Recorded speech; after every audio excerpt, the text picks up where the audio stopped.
Gets it down the corner, underneath. Here's two. Great stop at Taco Fall. Not when he gets the ball in the paint. Stanley Johnson to end the game, throws one up. And the Celtics have a nice homecoming against Toronto here, 122. With 0.3 of a second to go, and that will wrap it. So the final. The Toronto Raptors started off the season 0 of 3. Everybody thought they're gonna miss the playoffs. And for a few days, I even thought the Raptors were gonna miss the playoffs. But the Raptors bounced back. Right now, the Raptors are 15-15. That's 500, and they're the 6th seed in the East. And tonight, they're playing against the Philadelphia 76ers. And if they win, they're gonna be the 4th seed. And if they lose, they stay the 6th seed. I don't know yet, cause like by the time you guys see this, the Philadelphia 76ers either win or they lose.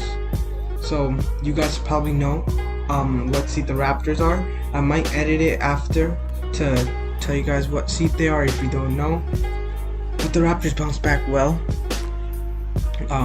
Their offensive rating this year is 113. Their defensive rating is worse than last year. Their defensive rating is 110.6, which is pretty much 111. Last season 105. The year before that 107. That's the year they won the championship. Kawhi Leonard. This year they're 15-15, which is 500. The Raptors aren't doing the worst, but I think they could do much better. I really think their center problem is huge, and right now they're leading. Second quarter 32-34. The Raptors are leading against the Philadelphia 76ers.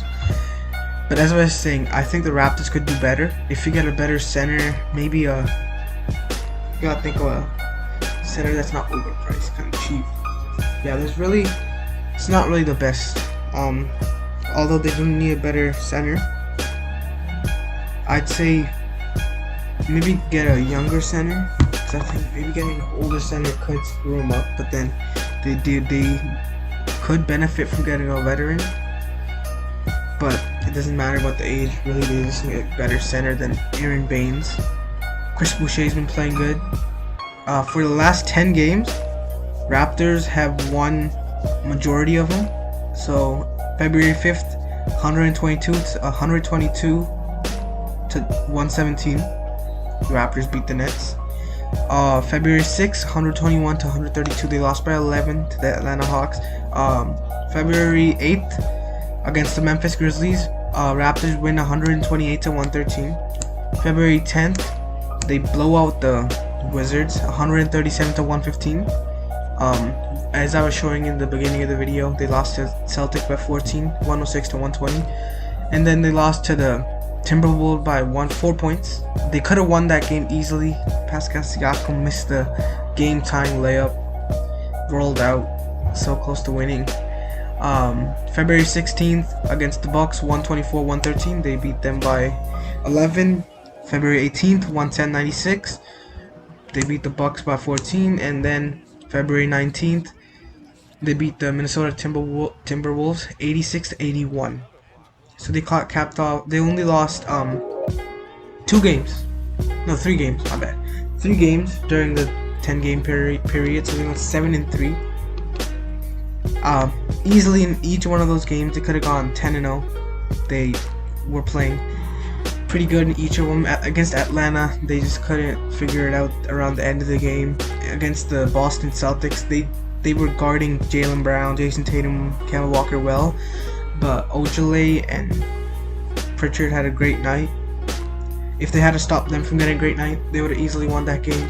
And against the Minnesota Timberwolves, as I said, they almost tied the game with layup from Pascal Siakam, but they messed up and the layup didn't go in, and Raptors lost by 2.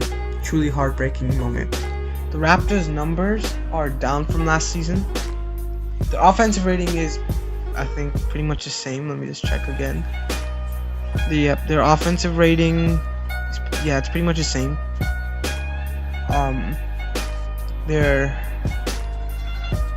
Their win percentage is 500. Last season was 73%, so 736, which is 73%, which was amazing. They were on pace to win 60 games. If there wasn't a shorter season, they would have won easily. I think this season they can win 60 if they really. They can't win 60. My bad. They can't win 60 anymore. Right? So they can't win 60. They can win at most 57. 57, and then they can't win 60. So they'll have less win. No, they'll have pretty much as much wins as last season. They won't have a 60-win season, but they will have pretty close to that. There's really nothing else to say about it. Pascal Siakam's doing good. Fred VanVleet has been playing amazing. Dropped 54 against the Orlando Magic. I think a lot of you know that.